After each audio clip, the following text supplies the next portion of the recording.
अमरावती जिल्ह्यात आलेल्या वादळामुळे सर्वत्र हाहाकार माजला आहे। या वादळामुळे चांदूर बाजार तालुक्यात शेकडो घरांची छपरे उडाली असून अनेक ठिकाणी मोठी झाडे उन्मळून पडली। चांदूर बाजार तालुक्यातील ब्राह्मणवाडा थडी इथं 15 मिनिटांच्या वादळानं सुमारे 800 घरांवरील 3 पत्रांचे छप्पर उडून गेले।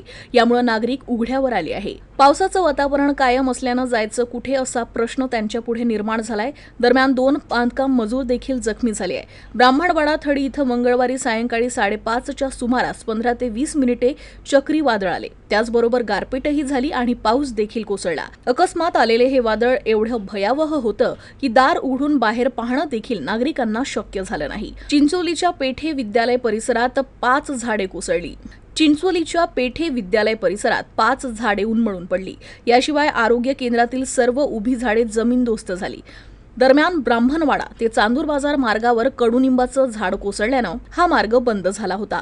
मात्र ग्रामस्थांनी झाड तातडीनं तोडून रस्ता मोकळा केला आणि वाहतूक सुरळीत केली। तर शिरसगाव कसबा ब्राह्मणवाडा थडी हा मार्ग बंदच आहे।